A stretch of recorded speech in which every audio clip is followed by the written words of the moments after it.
بسم اللہ الرحمن الرحیم۔ پروگرام تعلیم اسپیشل کے ساتھ میں ہوں ہارون عباسی۔ خواتین و حضرات، برکتوں اور فضیلتوں کا مہینہ رمضان آج اختتام پذیر ہوا۔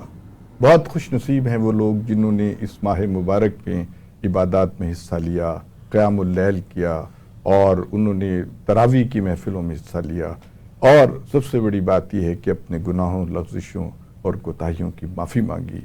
یہ دراصل اللہ تعالیٰ نے ایک ایسا مہینہ ہمیں دیا ہے جس میں خود احتسابی کا بہت بڑا موقع ملتا ہے۔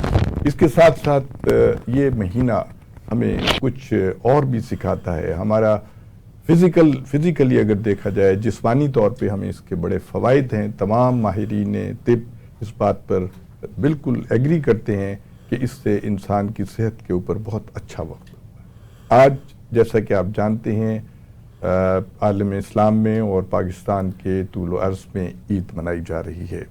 یہ عید جو ہے یہ ہمارے اوپر بہت بڑی ایک ذمہ داری بھی عائد کرتی ہے کہ ہم اس مبارک موقع پر ان لوگوں کو ضرور یاد رکھیں جو اس عید کو افورڈ نہیں کر سکتے، یتیموں، بیواؤں، غریبوں اور چھوٹے چھوٹے معصوم بچے جن کی بہت چھوٹی خواہشات ہوتی ہیں۔ ہمیں چاہیے کہ ان خوشیوں میں ہم ان کو بھی شریک کریں۔ آج ہماری اس گفتگو میں جو صاحبان تشریف لائے ہیں، ڈاکٹر ایوب ندیم صاحب بہت بڑے ماہر ادب ہیں، اردو ادب کے یہ ماہر بھی ہیں، افسانہ نگار ہیں، ڈرامہ نگار ہیں، بہت بڑے شاعر ہیں، بڑی ان کی مقبول غزلیں اور گیت ریڈیو پاکستان سے نشر ہوتی رہی ہیں۔ ان کے ساتھ تشریف رکھتی ہیں ڈاکٹر سعدیہ بشیر صاحبہ۔ آپ کا بڑا علم و ادب سے گہرا تعلق ہے، ایک پنجاب ایجوکیشن ڈپارٹمنٹ میں ایک بڑے عہدے پر فائز ہیں۔ بہت شکریہ آپ لوگ تشریف لائے۔ ڈاکٹر سعدیہ، آپ بتائیے کہ آج سے 20-25 سال پہلے جب آپ چھوٹی ہوں گی تو کس طرح عید منائی جاتی تھی اور رمضان کا کیسے ویلکم کیا جاتا تھا جب رمضان؟ جی بہت شکریہ، عید مبارک آپ کو بھی اور باقی سب کو بھی۔ دیکھیں، جس طرح سے وقت تبدیل ہو رہا ہے، ہمارے پاس بڑی اچھی یادیں ہیں، اچھا، اور بڑی ایک توانا قسم کی یادیں ہیں، اور ہم ہر موقع پہ یاد کرتے ہیں۔ ایک جو چیزیں ختم ہو گئی ہیں وقت کے ساتھ ساتھ، اس میں شاید ایک کارڈز بھیجنے والی روایت جو تھی وہ بہت خوبصورت تھی۔ جی، وہ بہت خوبصورت روایت، اور اس میں جو سجے ہوئے ہوتے تھے، ڈیزائن جو اس کے ہوتے تھے، بڑے اچھے دعائیہ کلمات لکھے ہوتے، جی ہاں، وہ بہت خوبصورت تھی۔ اور عید پہ بھی شاید یہ ہوتا ہے کہ آپ کے پاس وسائل کم ہوتے ہیں، لیکن آپ اس میں اچھی زندگی اگر گزاریں تو وہ بہت خوبصورت آپ کی یاد بنتی ہے۔ بالکل صحیح بات ہے۔ تو ہمیں یہی یاد ہے کہ یاد بھی کیا کہ ہم اس روایت کو زندہ رکھنے کی کوشش کرتے ہیں، اور میں کسی نہ کسی صورت جو ہے وہ کارڈز چاہے خود بناؤں یا خریدوں تو میں کہیں نہ کہیں پہنچانے کی کوشش کرتی ہوں۔ اچھا، بہت اچھی بات ہے۔ اچھا ڈاکٹر سعدیہ، آپ بتائیے گا، مجھے یاد ہے کہ بچپن میں چاند دیکھنے کا بڑا جوش و خروش بچوں میں ہوتا تھا، چھتوں پہ چڑھ جاتے تھے اور چاند دیکھ رہے ہوتے تھے، بڑے خوشی کا لمحات ہوتے تھے، اسے آپ ذرا بتائیے کیسا لگتا تھا؟ تب چاند شاید نظر آ جاتا تھا، ہماری رسائی میں تھا۔ اب وہ رویت حلال کمیٹی تب بھی شاید تھی، لیکن شاید ہم بچے تھے، ہمیں علم نہیں تھا۔ تو جب ہمیں پتہ چلتا ہے کہ کوئی اور یہ کام کر رہا ہے تو ہم اپنے کندھوں سے بوجھ اتار پھینکتے ہیں۔ جی ہاں۔ تو اس میں پھر سوشل میڈیا نے ایک، دیکھیں، جب آپ کو بنی بنائی خبر مل جاتی ہے تو پھر آپ اس کی تحقیق سے مبرہ ہو جاتے ہیں۔ تو ہمارے بچے بھی شاید جو ہیں وہ اس زمانے میں ہیں کہ وہ خود سے تحقیق نہیں کرتے۔ یہ چھوٹی چھوٹی سی چیزیں، یہ چھوٹی چھوٹی سی خوشیاں جو ہیں یہ ہم سے دور ہو گئی ہیں۔ بالکل ٹھیک ہے۔ اچھا ڈاکٹر ایوب ندیم، آپ بتائیے آپ کے بچپن کیسا گزرا جب عید آ رہی ہوتی تھی یا رمضان شروع ہوتا تھا؟ جی، سب سے پہلے تو ناظرین کو، آپ کو، سب کو عید مبارک۔ یہ جیسا کہ آپ نے کہا، آج کا دن وہ انعام ہے جو ہمیں روزوں کے بدلے میں ملتا ہے۔ اب وہ جو ماہ رمضان ہے یہ عبادات کا نام بھی ہے، اور اس میں تربیت کا بہت بڑا پہلو ہے کہ مین ٹو مین دوسروں کے ساتھ آپ نے کیسا رویہ اختیار کرنا ہے۔ میں یہ سمجھتا ہوں کہ یہ جو مہینہ گزرا ہے ابھی، یہ اصل میں سال کے بعد ایک تربیت کا مہینہ ہے جی بالکل، جس میں ٹریننگ دی جاتی ہے، بھوک کو سہنا کس طرح ہے اور دوسروں کی بھوک کا خیال کس طرح بے رکھنا ہے۔ شک۔ اپنے مال کو اپنا نہیں سمجھنا، ہوں، اس میں دوسروں کا حصہ بھی سمجھنا ہے۔ بالکل، اللہ کے سامنے جھکنا ہے تو جو آپ کے ساتھ نماز ادا کر رہے ہیں ان کی ضرورتوں کا بھی خیال رکھنا ہے۔ بالکل، تو یہ پوری ایک تربیت ہے، تربیت گاہ ہے، یوں سمجھیں رمضان کا مہینہ۔ اب جب میں بچپن کی طرف جاتا ہوں تو ایک خوشی کی لہر ہوتی تھی، لیکن بدقسمتی یہ ہے کہ جو ویژن ہمارا تھا وہ آج نہیں ہے۔ جی بالکل، ہم چھتوں پہ سوتے تھے، صحن میں سوتے تھے، رات کو ستارے گنتے تھے، چاند کو دیکھتے تھے، اتنی پولوشن چاند بھی نہیں تھی بڑھتا اس تھا، زمانے میں، کم ہوتا تھا، پولوشن آلودگی بالکل نہیں، فضائی آلودگی نہیں تھی اس زمانے میں۔ ہاں، اور لیکن اب میں جب اپنے بچوں کو دیکھتا ہوں ان کا ویژن میرے مقابلے میں بہت کم ہے۔ جی، نہ وہ ستارے گنتے ہیں، نہ وہ ستاروں کو دیکھتے ہیں۔ واہ، ایک بند کمرہ ہوتا ہے جس میں ہم اے سی لگا کر سو جاتے ہیں، یا موبائل اور کمپیوٹر پہ، یا موبائل اور کمپیوٹر پہ لگے ہوئے ہیں۔ تو چاند کو ہم روز دیکھتے تھے کہ اب گھٹ رہا ہے، اب بڑھ رہا ہے، اب چلا گیا ہے، اب آ گیا ہے۔ واہ، تو یہ خوشی جو ہے یہ ایک ایسی خوشی تھی، ایک ایسی سرشاری دیتی تھی جسے شاید لفظوں میں بیان نہیں کیا جا سکتا۔ بالکل صحیح جو ہے۔ اس کا لطف لیتا ہے وہی لیتا ہے۔ اچھا ڈاکٹر سعدیہ، آپ بتائیے کہ اب کچھ پیسے کی ایسی دوڑ آ گئی ہے کہ اس زمانے میں جو کپڑے ہوتے تھے خواتین خود ہی گھر میں سی لیتی تھیں، خود ہی اس کو بڑے اہتمام سے وہ مہندی لگا رہی ہیں اور یہ ہو رہا ہے، اور اب یہ ہے کہ بہت مہنگے برانڈ کے کپڑے آ گئے ہیں اور بڑا ایک کمپٹیشن شروع ہو گیا ہے۔ اس سے ہم دل آزاری نہیں کرتے ان غریب اور لڑکیوں کی جن کے پاس وہ وسائل نہیں ہیں کہ وہ اتنی مہنگی چیز پہن سکیں؟ بڑی اچھی آپ نے بات کی۔ دیکھیں یہ شاید اس زمانے میں بھی کسی نہ کسی سطح پر یہ برانڈز ویسے کم تھے، اب تو ایک دوڑ جو ہے وہ لگ گئی ہے اور کرتے ہیں اور بے جا اسراف ہے۔ دیکھیں آپ نے ایک سوٹ ایک بار پہننا ہوتا ہے کسی فنکشن میں، آپ اس پہ لاکھوں روپے کیوں خرچ کرتے؟ میں کم از کم اس حق میں نہیں۔ صحیح بات ہے۔ مطلب میں خود سے بھی اگر جو ہے میں 2 سوٹ پہن کے پورا سال گزار سکتی ہوں۔ بالکل ٹھیک بات۔ ہر ایک کا اپنا نظریہ ہوتا ہے، شاید ہمارے بچوں کا اپنا نظریہ ہے کہ ایک سوٹ اگر ایک تصویر میں آ گیا ہے تو دوسری بار وہ نہیں آنا چاہیے۔ تو ہمارے لیے شاید یہ سوشل میڈیا اور تصاویر کی ایک جو اب تصویر ہے وہ اس وقت نہیں تھی ہمارے سامنے۔ کیمرہ تھا، وہ اس میں ریل ڈلواتے تھے، وہاں سے پکچرز دھل کے آتی تھیں اور وہ سنبھالی جاتی تھیں۔ تو اب ایک کلک ہے، آپ کسی کی بھی ویڈیو بنا لیتے ہیں، آپ کسی مطلب ہم نے نہ صرف اپنے جینے کے انداز بدلے ہیں بلکہ ہم نے دوسروں کے جینے کے انداز بھی بدل دیے ہیں۔ جی بالکل بالکل۔ اب دیکھیے ڈاکٹر ایوب ندیم صاحب، یہ دنیا جو ہے نا اب یہ گلوبل ویلیج بن گئی ہے، دوسری ثقافتوں کے ہمارے اوپر بہت اثرات ہیں، خاص طور پر انڈیا کی جو ہندو ثقافت ہے وہ ان کی جو فلمیں ہیں، ان کے ڈرامے جو ہیں، اس کے بہت زیادہ اثرات ہیں۔ تو ہم کس طریقے سے اپنی روایات کو ریوائیو کر سکتے ہیں؟ یہ جو بتا رہی ہیں سعدیہ کہ سوشل میڈیا کا ایک عجیب و غریب پریشر ہے، اور اس میں بجائے اس کے کہ ہم کوئی پازیٹیو چیزیں دیکھیں، ہمارے جو نوجوان بچے ہیں چھوٹے چھوٹے عجیب و غریب چیزیں دیکھ رہے ہیں جو فحاشی کے زمرے میں آتی ہیں یا جو ہماری اعلیٰ روایات کے خلاف ہے، ہماری مذہبی رجحانات کے خلاف ہے۔ تو اس کا کیا تدارک ہو سکتا ہے آپ کے خیال میں؟ یہ کیسے اس کو ٹھیک؟ جی میں عرض کرتا ہوں۔ ایک بات تو میں نے ڈاکٹر سعدیہ سے تھوڑا سا اضافہ کرنا ہے اس میں۔ انہوں نے کارڈز کی بات کی نا کہ کارڈز اب عید کارڈز نہیں دیے جاتے، یہ بھی ایک ہے پہلو، اور اس سے بڑا پہلو یہ بھی مجھے محسوس ہوتا ہے کہ میل جول بھی نہیں رہا۔ پہلے ملنے کی تمنا ہوتی تھی، گھر سے نکلتے تھے، چچا کے گھر جانا ہے، ماموں کے گھر جانا ہے، پھوپھو سے ملنے جانا ہے، تو وہ بھی اب نہیں رہا۔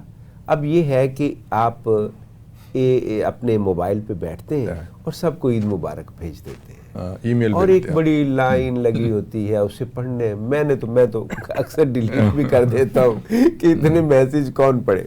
صحیح بات ہے. دوسری جو بات ہے وہ ہے کہ ہم موبائل کا استعمال درست کیوں نہیں کرتے. بالکل یہ بڑی اچھی بات آپ نے کہی ہے.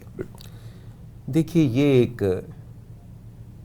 خام نسل کو ہم نے موبائل پکڑا دیا. ہر کام سے پہلے ضروری ہوتا ہے کہ اس کی تربیت دی جائے، وہ ماحول پیدا کیا جائے. ٹھیک بات. اب بچے کے ہاتھ میں جب آیا اسے پتہ ہی نہیں تھا کہ میں نے اس موبائل کو استعمال کیسے کرنا ہے. یہ جو پوری دنیا میرے ہاتھ میں آ گئی ہے اس کو میں نے کرنا کیا ہے. چنانچہ اس کا جس طرف دل چاہا وہ چل پڑا، اور اس نے یہ نہیں سوچا کہ اس سے میں نے کون سے مفید کام لینے ہیں. میرے بڑے اچھے تعلق میرا تھا ڈاکٹر ڈیوڈ میتھیوز جو لندن میں ہمارے صدر شعبہ تھے اردو کے. تو وہ کہتے تھے کہ جب وہاں لیکچرر کی ضرورت پڑی، لیکچرر بھرتی ہونے کے لیے، تو میں گیا. مجھے اردو نہیں آتی تھی، میں انٹرویو میں چلا گیا. لیکن اس سے پہلے میں نے ایک دوست سے رابطہ کیا جو ہندوستان کا تھا، یعنی پاکستان اور انڈو پاک کا، پاکستان کا یا ہندوستان کا. تو میں نے کہا یار مجھے کوئی اردو کے جملے سکھا دے. تو انہوں نے کہا اچھا یہ ایک شعر یاد کر لو. میں نے شعر یاد کر لیا. میں جب انٹرویو میں گیا تو میں نے وہ جا کے شعر سنایا. تو انہوں نے کہا آپ تو بہت اچھی اردو جانتے ہیں. اچھا. مجھے انہوں نے بھرتی کر لیا بطور لیکچرر. کہتے ہیں بعد میں مجھے پتا چلا کہ وہ اردو کا شعر نہیں تھا، فارسی کا تھا. وہ فارسی کا شعر. تو بات یہ ہے کہ ایک لفظ بھی اگر آپ یاد کرتے ہیں، میں جو بات کہنا چاہتا ہوں کہ اگر آپ نے ایک شعر سیکھا تو اس شعر نے بھی آپ کو بہت کچھ دیا. لیکن جو وقت آپ موبائل پہ ضائع کر دیتے ہیں اکارت چلا جاتا ہے. اصل میں ڈاکٹر صاحب جب بچہ یا بچی جوان ہو رہے ہوتے ہیں نا، ان کے اندر ظاہر ہے فزیکل تبدیلیاں آ رہی ہوتی ہیں، بڑی کیوریوسٹی ہوتی ہے، بڑا تجسس ہوتا ہے یہ سب کچھ کیا ہو رہا ہے. تو اس وہ جو ٹین ایج ہے نا، اس پہ بڑی ضروری ہے ماں باپ کا نگاہ رکھنی کہ آپ کا بچہ جو رات کے 3 بجے موبائل دیکھ رہا ہے تو وہ کیا دیکھ رہا ہے. ماں باپ کو چیک کرنا چاہیے جا کے، اس سے یہ خرابیاں پیدا ہو رہی ہیں. جی بالکل آپ نے صحیح کہا. لیکن اب نسل کا بہت فرق ہے. ہم جو لوگ تھے، ہماری جو جنریشن تھی، وہ اپنے ماں باپ کا کہنا مانتی تھی. نہیں مان. ہم ڈرتے تھے والد صاحب دیکھ نہ لیں. والدہ کو حق تھا وہ جب چاہیں ہمارے منہ پہ تھپڑ رسید کر سکتی تھی. اب کیا ہے؟ اب یہ ہے کہ ماں باپ بچوں سے ڈرتے ہیں. وہ کہتے ہیں کہیں یہ ناراض نہ ہو جائے، کوئی غلط قدم نہ اٹھا لے. صحیح بات ہے. تو یہ جو ایک خوف پیدا ہوا ہے، اس نے اس کے قصوروار ہم بھی ہیں، کیونکہ ہم نے مجموعی طور پہ، اجتماعی طور پہ ایک خوف پیدا کر دیا معاشرے میں. کیوں کیا؟ ہمیں نہیں کرنا چاہیے. نہیں، کمیونیکیشن گیپ بھی بہت آ گیا ہے. کیونکہ جیسے کہ آپ نے شروع میں کہا ٹیکنالوجی اتنی ایک دم سے آ گئی. اب آپ ایک 3 سال کے بچے کو موبائل دیں، وہ آپ سے زیادہ بہتر طریقے سے آپ کو گیم نکال کے دے دے گا، آپ سے نہیں نکلے گی. تو اچھا سعدیہ یہ بتائیے کہ جو تربیت ہے نا، جیسے کہ ڈاکٹر ندیم صاحب فرما رہے ہیں کہ پہلے جو ہے نا وہ کی جاتی تھی، کیریکٹر بلڈنگ کی جاتی تھی، بچوں کی جو ہے نا کردار سازی پہ بڑا زور تھا اسکولوں میں، کالجوں میں. اب یہ رجحان ختم ہوتا جا رہا ہے. ماں باپ جو ہیں، اب دیکھیں نا، ایک ماں ہے وہ خود بیٹھی ہوئی ٹی وی میں ڈرامہ دیکھ رہی ہے، ٹھیک ہے، اس کے بعد اتنا ٹائم نہیں ہے کہ بچے کو لوری سنائے. اگر بچہ رو رہا ہے تو وہ اس کو کارٹون لگا دے گی. وہ توجہ جو ہماری مائیں ہم پہ دیتی تھیں، یا جو اسکول میں جو ہمارے ٹیچرز ہوتے تھے، وہ جس طریقے سے، وہ کیا وجہ ہے اتنی، اس میں تربیت کیوں اتنی کم ہو گئی ہے اسکولوں میں، کالجوں میں؟ دیکھیں میرا خیال ہے کہ خواتین کا، میں اس کو غلط نہیں سمجھتی، لیکن خواتین زیادہ معاش کی طرف متوجہ ہیں. مائیں گھروں سے دور ہو گئی ہیں، مائیں گھروں میں نہیں ہیں. دوسری چیز یہ ہے کہ بچے جتنے ایکٹیو ہوئے ہیں، ہم اتنے ہی خاموش ہو گئے ہیں.